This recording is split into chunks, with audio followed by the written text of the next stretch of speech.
Yeah, very good morning, all of you. Um, for examination point of view, in few days, external examinations will be coming for second year, second semester. So this lecture will help you to write something regarding performance of IC engines.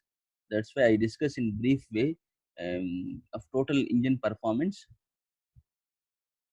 In this lecture, I discuss about what are the engine performance parameters, how can we measure those parameters, mm, what is heat balance sheet. uh, those things will be discussed. In next lecture we'll discuss some problems also regarding these performance parameters. So I'll go in brief way, we can understand what is happening and how can we measure those performance parameters with proper data. Mm, okay, let us enter.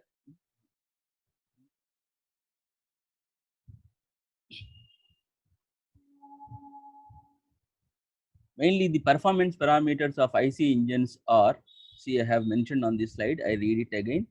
Power means there are two types of powers: brake power, indicated power, and we can also one more power, frictional power. So we discuss these three: brake power, indicated power, and friction power.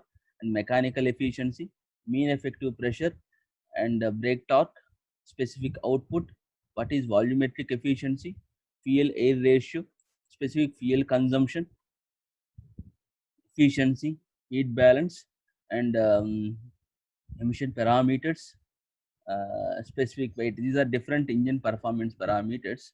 We'll discuss these parameters now for examination point of view. First of all, brake power. Brake power means the power which is available at crankshaft is called as brake power. So engine output is called as brake power. Generally, this can be determined by using the equation I have mentioned on this slide. BP. BP means brake power. 2 pi nt by 60. 60 means which comes in watts. If you write 60,000, the value comes in kilowatts. Where T means torque, which is in Newton meter. N means number of revolutions per minute. So this is brake power, the power which is available at crankshaft. Now, what is indicated power? Indicated power means, I will explain this one with an engine cylinder equipment. See all of you.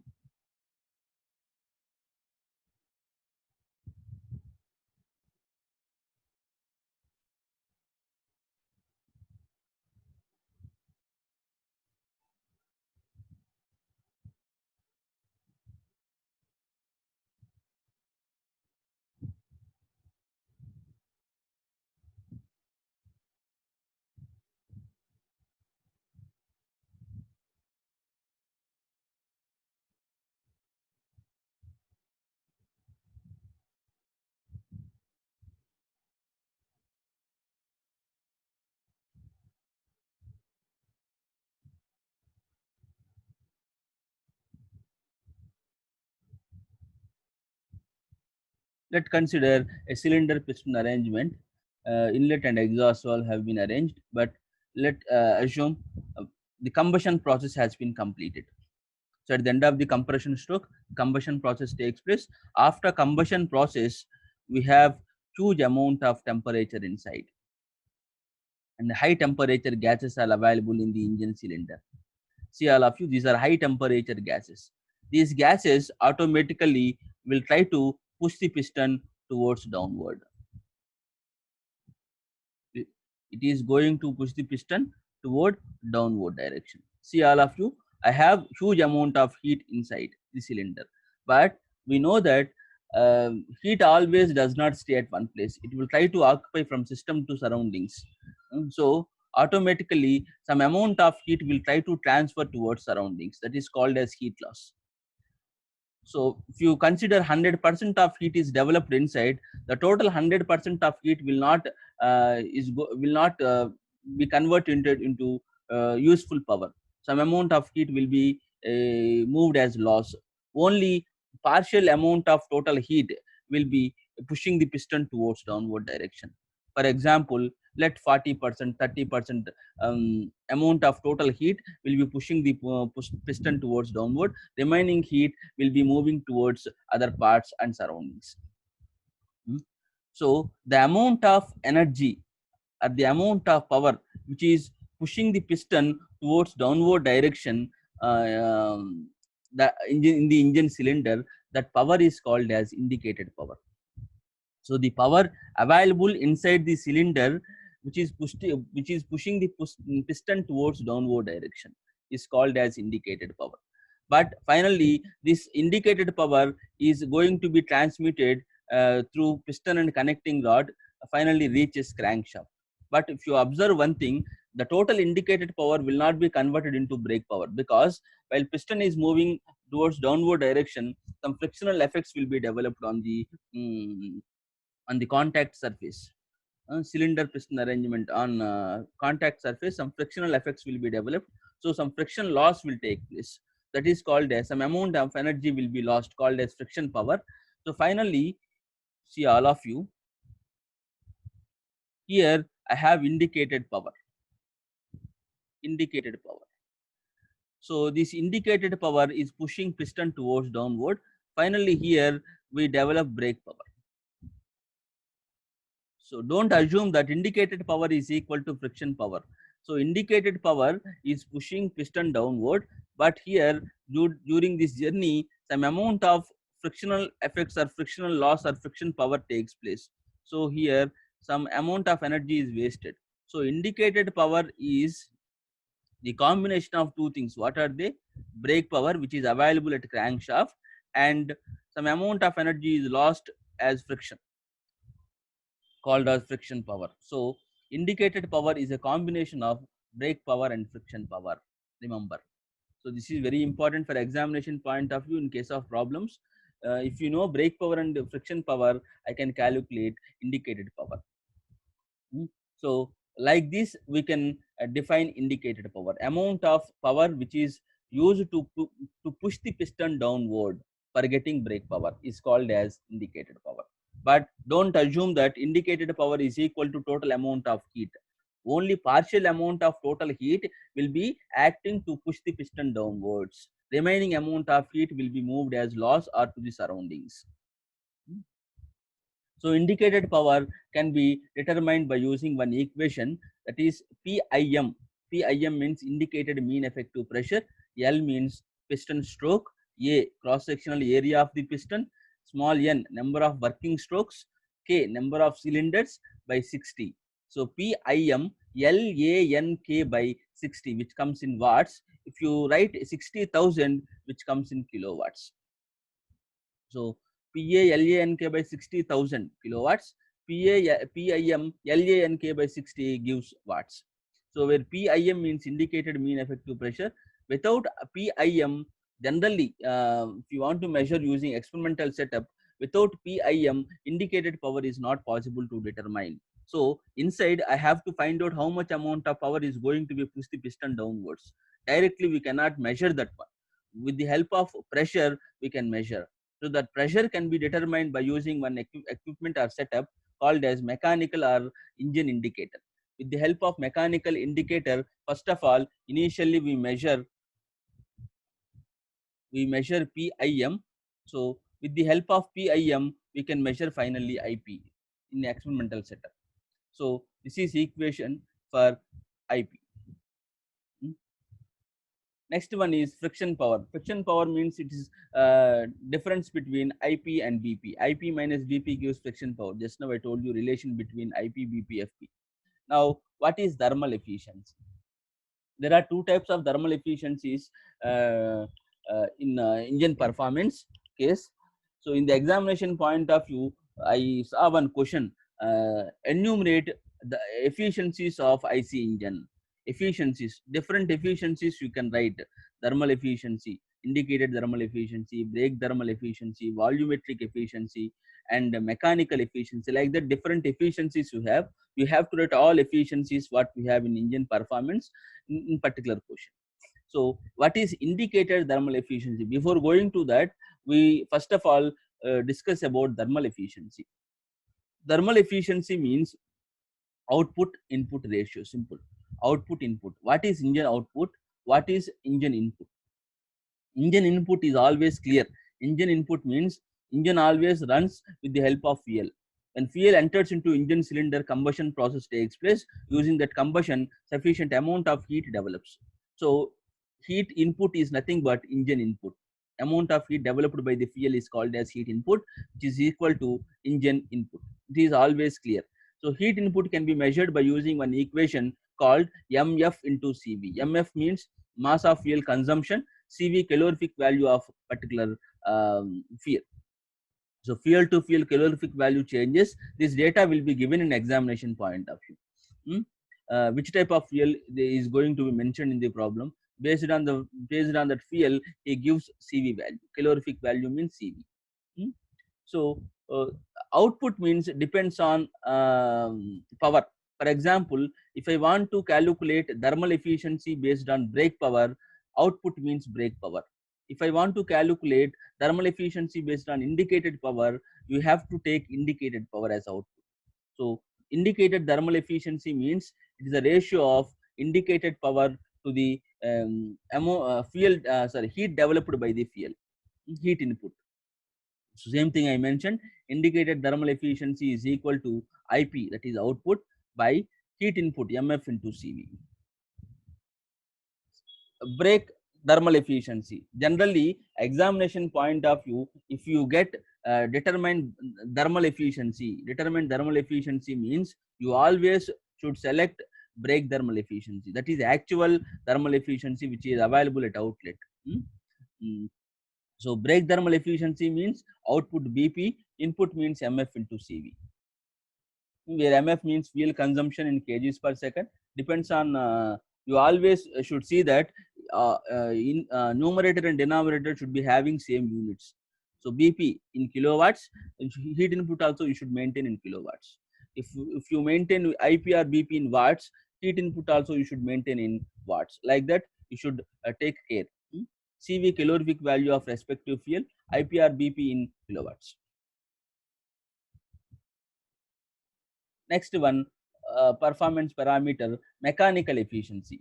Mechanical efficiency means from where mechanical movement starts in the engine cylinder.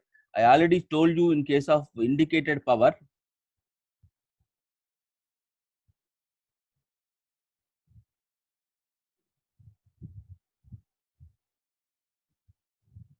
so after combustion we have huge amount of heat inside.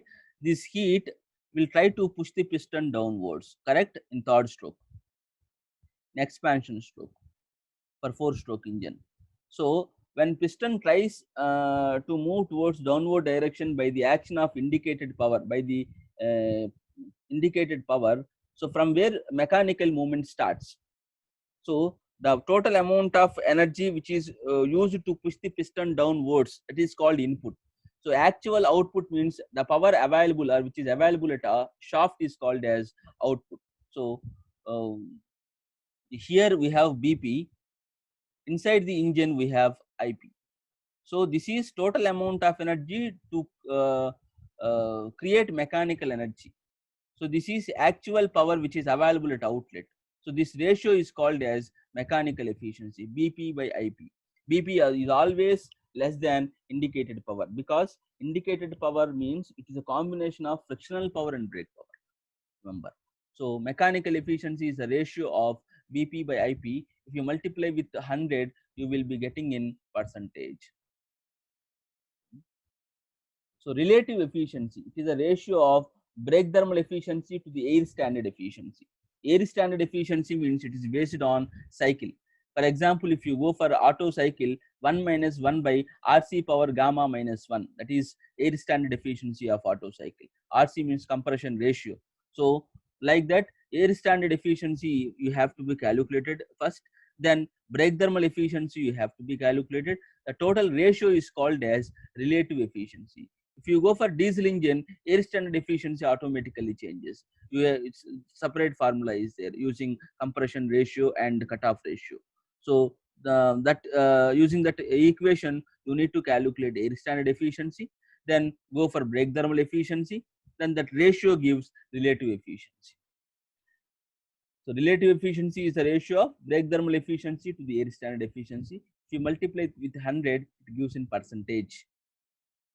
So I gave you equations for air standard efficiency for Otto and diesel cycle, where R is compression ratio, rho is cutoff ratio here, gamma is adiabatic index. So using these equations with given data, you calculate first of all air standard efficiency, then some data will be given for brake thermal efficiency, calculate relative efficiency according to that problem data. Next performance parameter is volumetric efficiency. I already told you in the exam, in TE lab, volumetric efficiency means it is a ratio of actual volume to be entered to the to theoretical or ideal volume to be entered. Ideal volume. For example, take my stomach.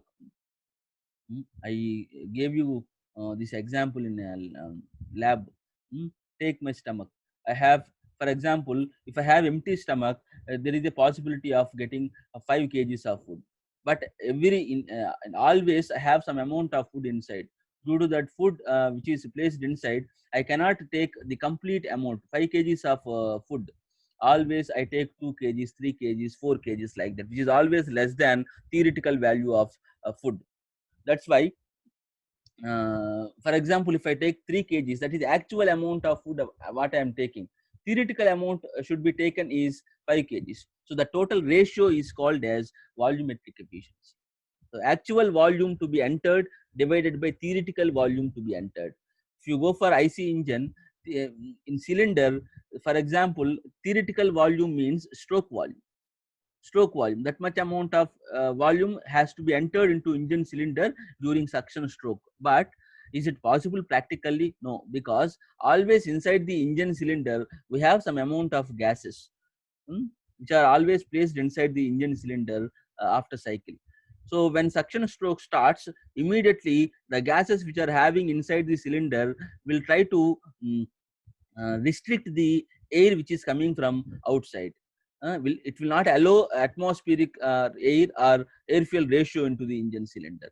So due to that, theoretical amount will not be entered. Only some partial amount, only small amount can be entered compared to theoretical, which is always less than theoretical value.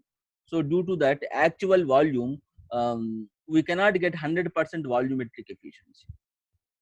So actual volume to be entered divided by theoretical volume in stroke volume to be entered is called as volumetric efficiency. If you talk about mass, actual mass to be entered divided by theoretical mass to be entered, called as volumetric efficiency. Same thing I wrote here. Examination point of view, this is important.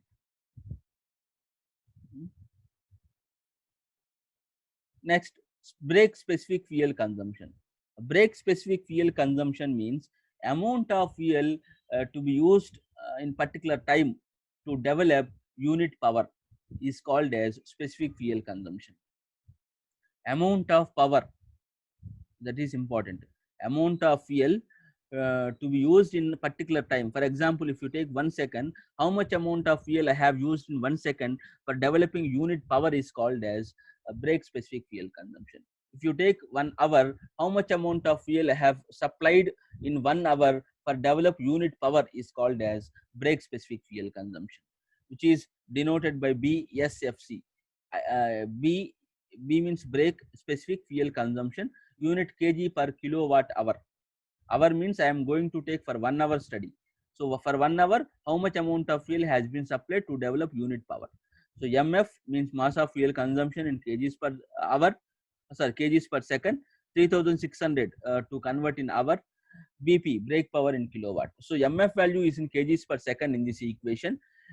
BP is in kilowatts. 3600 is used to convert second into hour. So specific output, BP by AL. A means area of the piston, L stroke length. Specific output. Now, what are the parameters to be measured in IC engine? How can we measure these parameters? Will be discussed now. Indicated power, brake power, frictional power, and mechanical efficiency, air fuel ratio, BSFC, thermal efficiency, and heat balance sheet. So BSFC already I gave equation. Thermal efficiency case I gave equation. Mechanical efficiency I gave equation.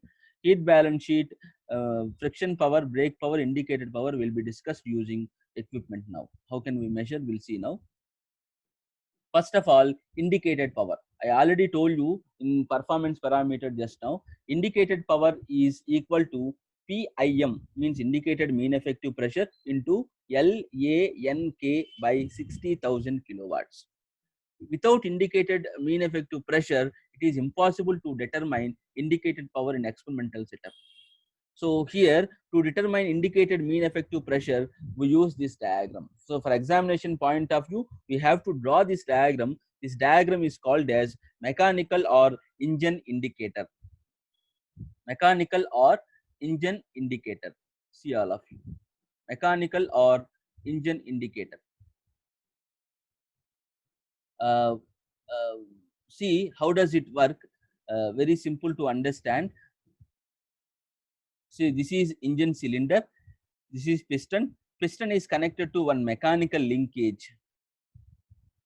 Piston is connected to one mechanical linkage. This is mechanical link. This link is connected to one stylus. Stylus is nothing but one pen or pencil, like one marker. So stylus is connected to mechanical linkage using particular setup, and this is board, indicator paper wrapped drum. So drum arrangement on which we have arranged a paper. So this wrapped drum will be moving in horizontal direction. Stylus means marker will be moved in vertical direction. So this is arrangement. So this is arrangement. This is stylus arrangement. This is wrapped drum arrangement.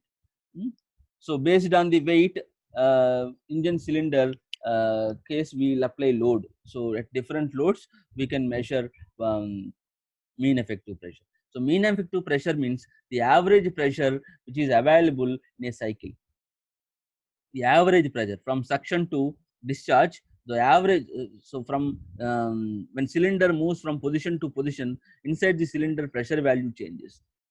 So I'm going to measure the average pressure from beginning of suction stroke to end limit of discharge stroke or exhaust stroke.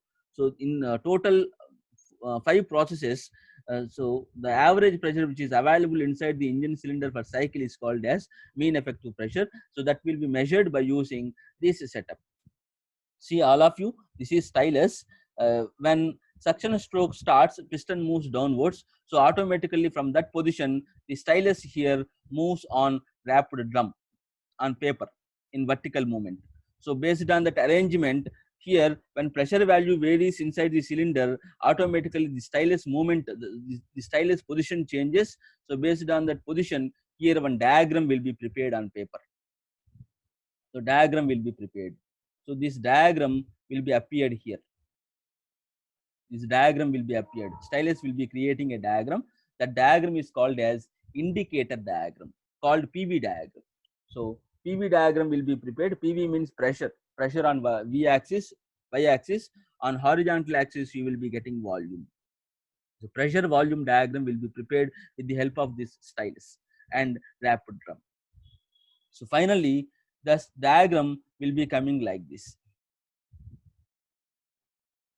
For diesel engine, it will be coming in another way. Petrol engine, it comes in one way. Like that, one diagram will be prepared. So this is called as indicator diagram, where A is equal to area of diagram. L means length of the diagram. H is height of the diagram. H height of the diagram, L length of the diagram, A area of the diagram. See all of you. So here to move that stylus in proper way, here one spring already has been attached to the piston cylinder.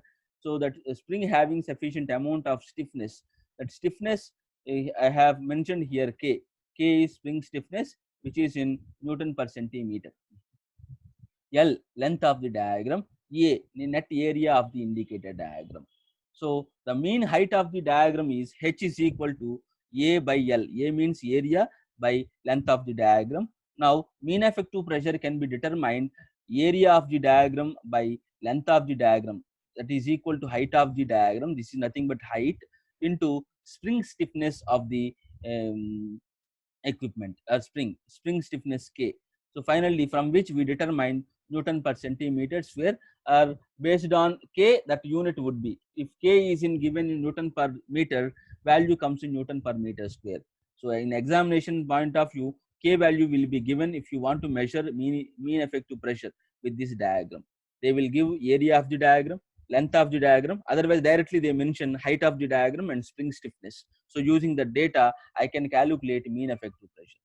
So like this, we determine mean effective pressure. After that, with the help of mean effective pressure, we can calculate indicated power. I already told you, PIM LANK by 60,000 kilowatts. So PIM LAN for one cylinder. This is for one cylinder. For number of cylinders, you have to be added number of cylinders, which is nothing but K, small k. Capital K is spring stiffness, small k is number of cylinders. So by 60,000. Like this, we determine indicated indicated power with the help of mean effective pressure. Next one, brake power. Brake power means that the power which is available at shaft is called as brake power. So brake power can be determined by dynamometer. Directly we cannot measure. With the help of dynamometer, we can measure brake power. Dynamometer is a device which is used for measuring torque. There are two types of dynamometers are available. One is absorption dynamometer and second one is transmission dynamometer. Transmission and absorption. What is the principle of dynamometer means? Very simple. First of all, we measure torque at one point. Based on torque, we determine the work done, that gives power. So torque on, see, this is arrangement of dynamometer, and how can we measure torque and power? We'll see now. For example, see, this is rotor, and this is stator.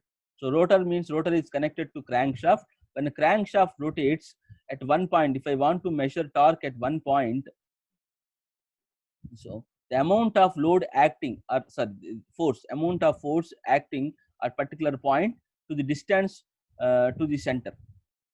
So for example, at this point, force is F, which is acting on particular point. So distance is R, radius. So torque is equal to force into distance. At particular point, the torque which is available is equal to force into distance. If I have torque at particular point, for one revolution, the work done is equal to, for one revolution means 2 pi t.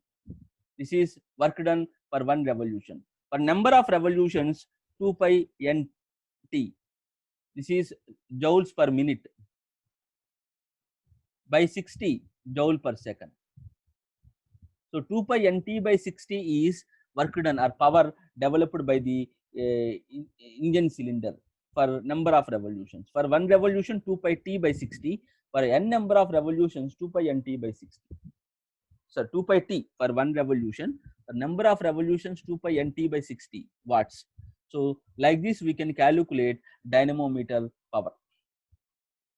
Same thing I mentioned here, 2 pi n t by 60 for watts, 2 pi n t by 60,000 per kilowatts. So mainly two types of dynamometers I already told you available, absorption dynamometer and transmission dynamometers. Absorption dynamometer means the power absorbed is usually dissipated as heat. Uh, heat by using that we can calculate amount of power. So engine output is converted into heat, so by which we can measure pressure. Power. Transmission dynamometer means the total power is transmitted to load which is coupled to engine cylinder. After that, it is indicated on particular scale. Using that scale, I can measure power. So this is transmission dynamometer. So examination point of view, we only have absorption dynamometers. So we'll see what are the absorption dynamometers, how can we measure pressure, power will be discussed, and working of those dynamometers also will be discussed. I left hydraulic dynamometer and eddy current dynamometer, which are theory. easily you can identify, you can understand. I already told you, you can understand while reading that concept. I discuss only Prony brake dynamometer and rope brake dynamometer here. So this is Prony brake dynamometer. See all of you, this is engine shaft is connected to rotor. This is rotor. Um, Here two wooden blocks. This is one wooden block. This is another wooden block. Hmm? Flywheel attachment. So these blocks are connected to one load. Load is here. So using that load, load means amount of load applying on the engine cylinder. So here rotor rotates with number of revolutions n. Hmm? The distance from crankshaft center to load here L. L is distance. So by applying load, first of all, here heat is dissipated. That heat finally will be converted into power here. So brake power can be determined using Prony brake dynamometer 2 pi nt by 60. That is standard equation. Power is 2 pi nt by 60,000, where T means torque. Torque can be measured load into distance. Here load means W, which is applied here. Length, distance WL. So using this equation 2 pi n WL by 60,000, using that I can measure power. 2 pi nt by 60,000. T means WL. W means weight or load applying on engine cylinder. L is distance from the load point to center point of the engine cylinder.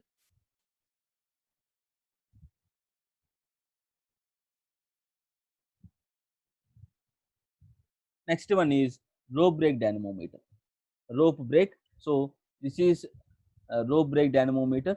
We have applied a rope on flywheel. This is rotor, crankshaft center point. Mm.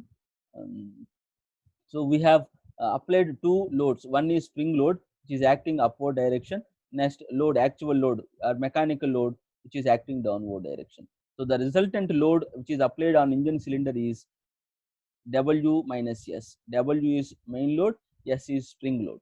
So the resultant load is W minus S. So this is load point from here to center point. This is distance. So this distance is R plus capital.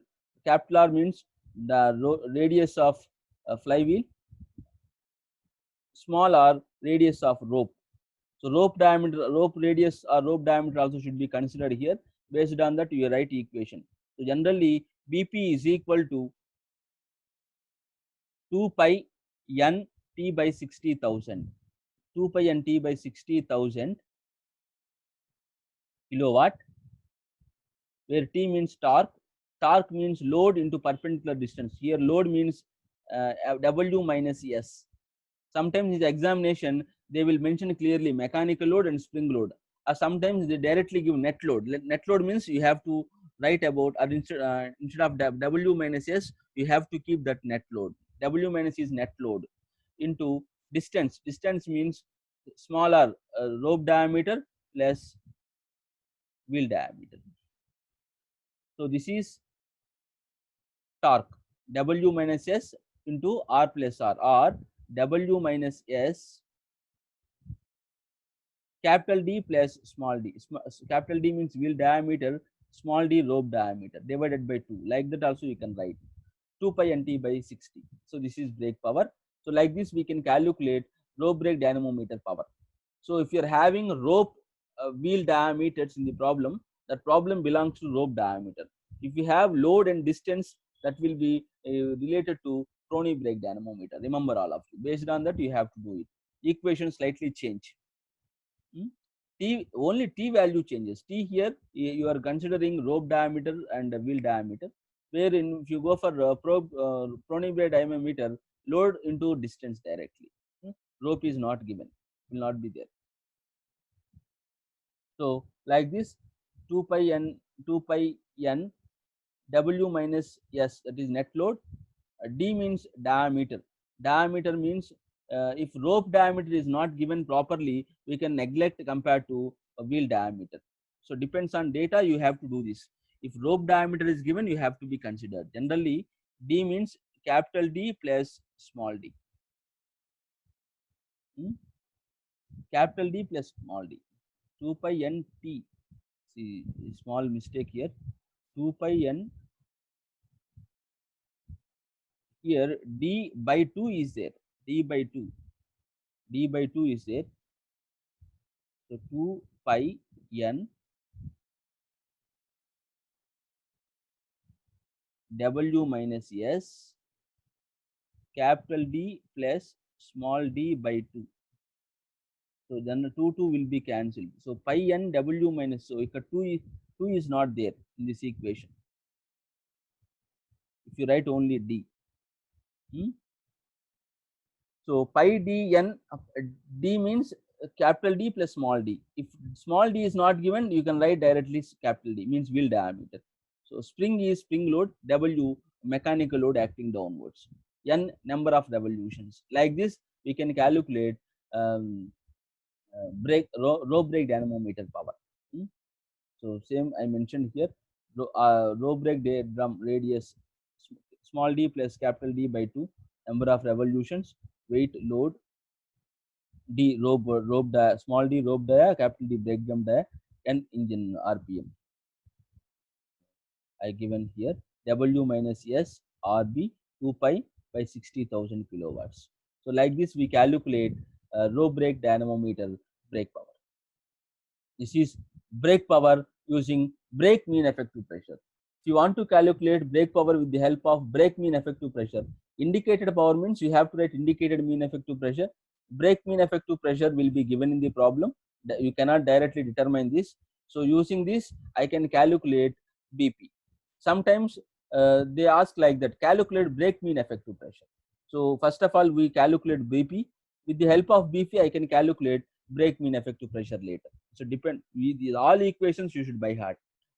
You should keep in your mind immediately. It has to come on the examination point of view based on the data. Please do remember. So Prony by dynamometer, the equation already I told you. 2 pi n t by 60,000. So frictional power, next power, friction power. Now, just now I discussed two powers, brake power, indicated power, and next one is friction power. There are different methods are available to determine friction power. I already told you friction power means due to mechanical movement, we have some amount of loss due to friction. So that power is called as friction power. It is a loss power. So by using different methods, we can measure friction power. They are BP and IP. Friction power is equal to IP minus BP. Already I told you one equation regarding concept of in the concept of IP, indicated power. Next one is Whelan's line method. I discussed this one Whelan's line method in T lab. Morse test we already discussed in lab. Again, I told you, I'll tell you now. Motoring test. These are different methods are available to determine FP. So Whelan's line method. Whelan's line method. If you conduct an experiment on diesel engine, see all of you. First of all, we calculate BP and respect to flow rate. So we take flow rate MF values on one side, BP values we determine from the equipment.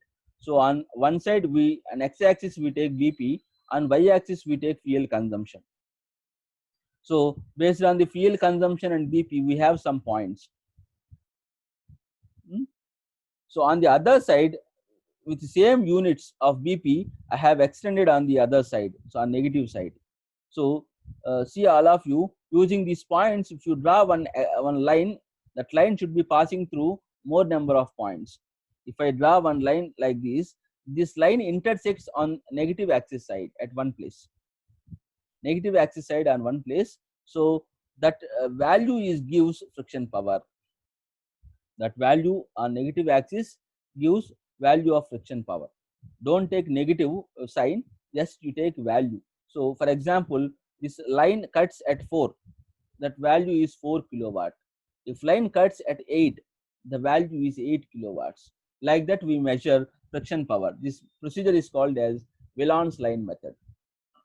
Next, one important method to determine friction power is Morse test.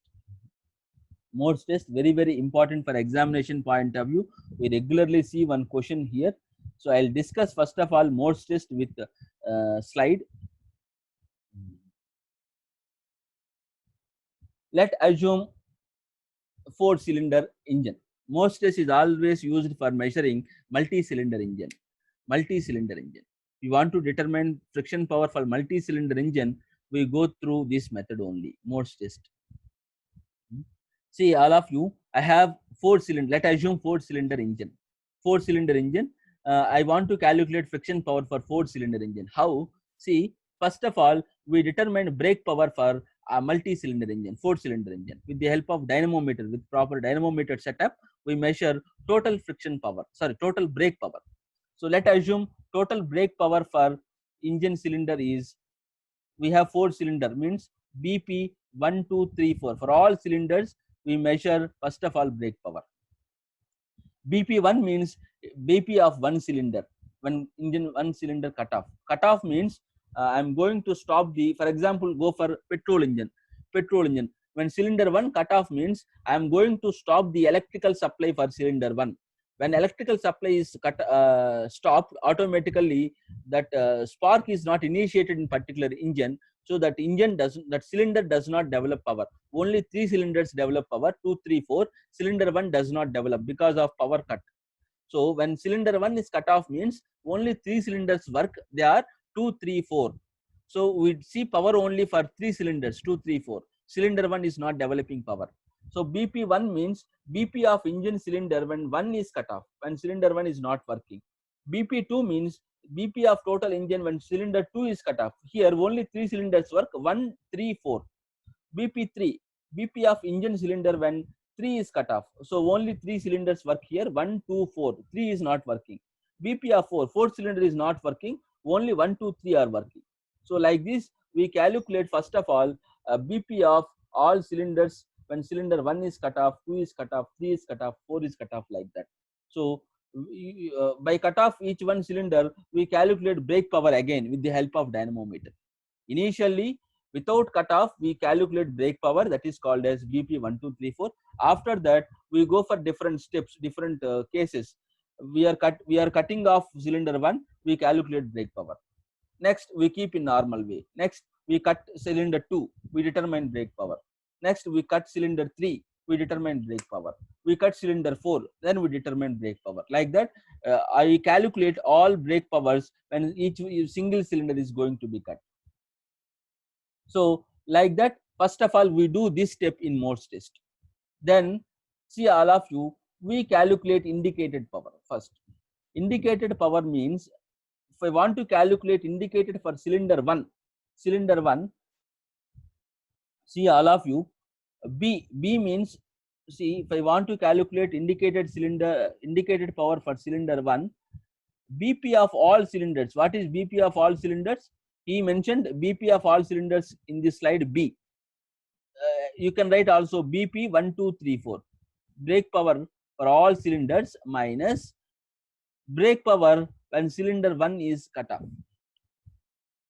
So if I want to calculate indicated power for cylinder 1, we do step here, BP of all cylinders minus BP when cylinder 1 is cut off. So when cylinder 1 is cut off, then we calculate, it gives indicated power of cylinder 1. Similarly, indicated power for cylinder 2, how can we determine? BP of all cylinders, BP 1, 2, 3, 4 minus BP when cylinder 2 cut off.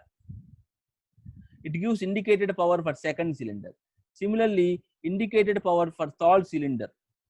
Same thing I mentioned here. BP of all cylinders minus cylinder 3 cut off, BP. For indicated power fourth cylinder, BP of all cylinders minus BP when cylinder 4 cut off. Like that, we calculate IP1, IP2, IP3, IP4. Then total indicated power of cylinder is equal to IP1, 2, 3, 4, means IP1 plus IP2 plus IP3 plus IP4. So like that, we calculate total indicated power. Now we have total indicated power, total brake power. Now friction power for all cylinders 1, 2, 3, 4 is equal to total indicated power minus total brake power. Using this, I can calculate friction power for multi-cylinder engine. This is called Morse test. I'll discuss one problem on this in the next class.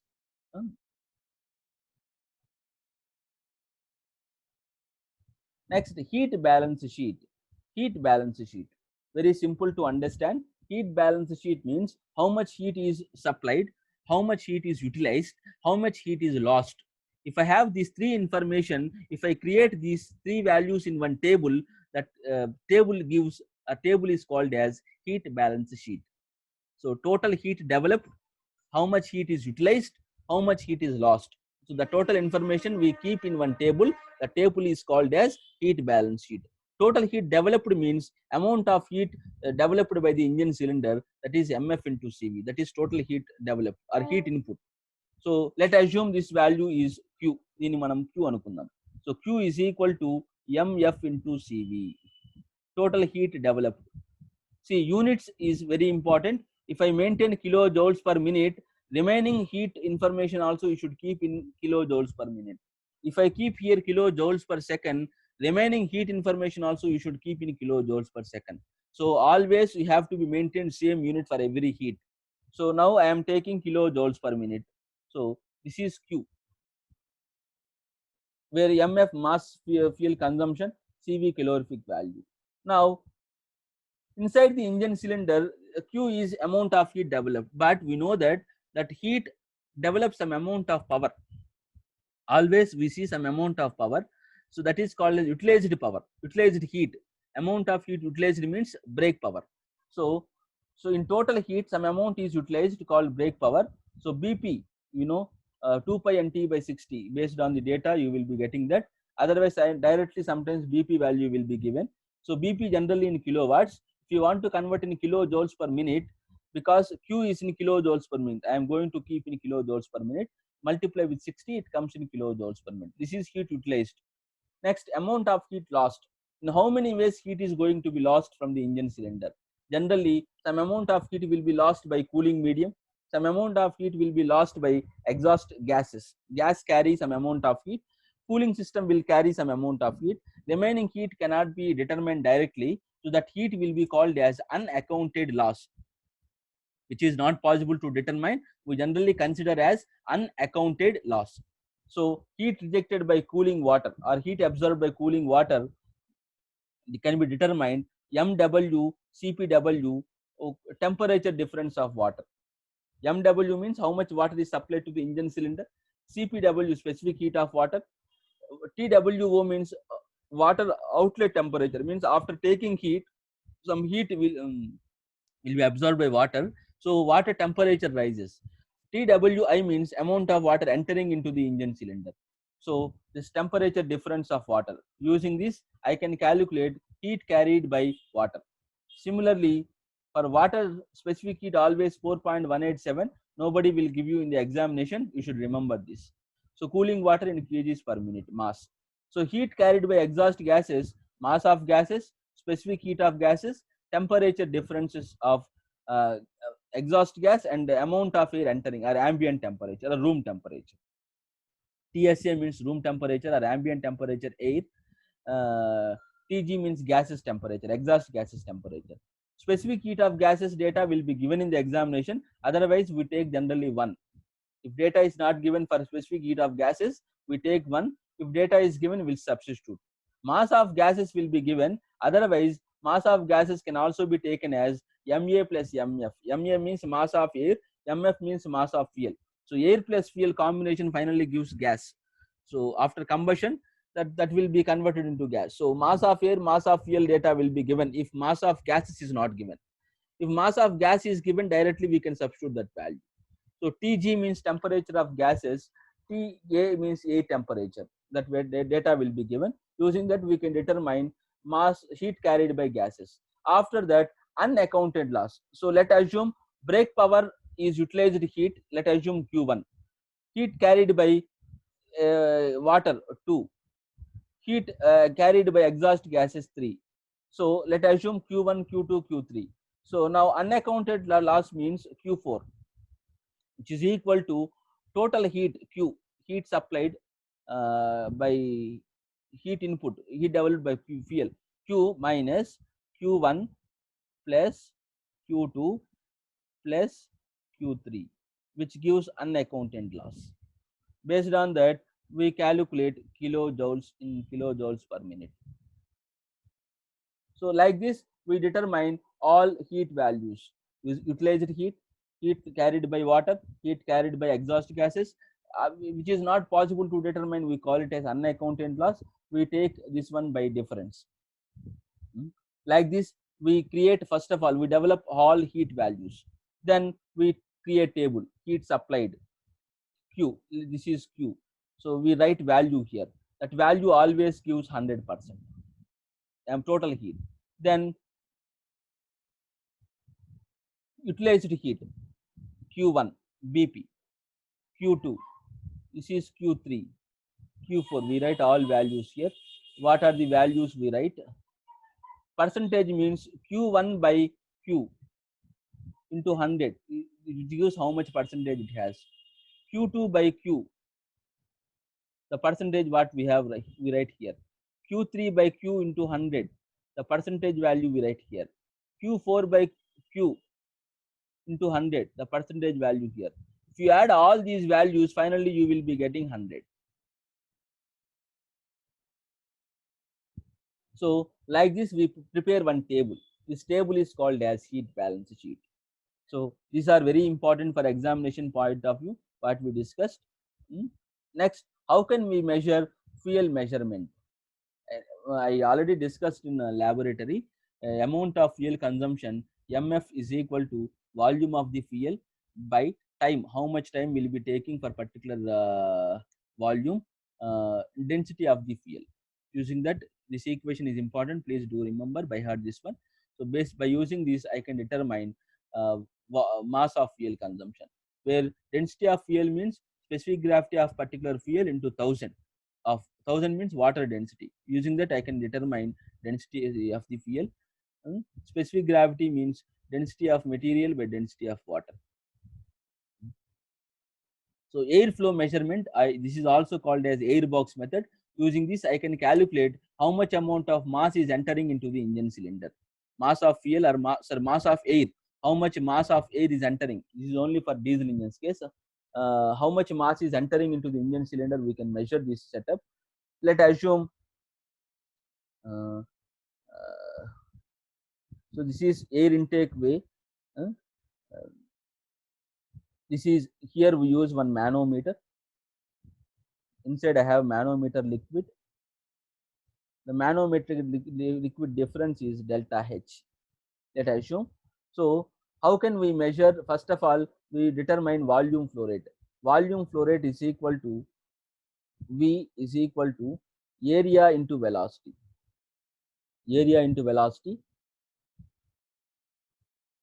Area into velocity. Area means through the passage through which air is entering. Air is entering. So pi by 4 d square. That whole diameter will be given. So this is air box. Here we have one small hole through which air will be entering into that box. So the diameter will be given in the problem. So this is diameter through which air is entering. So area of this orifice. This way engine is, here we arrange one pipe to which engine cylinder is connected. So this is area of orifice. So this area is required, pi by 4 d square.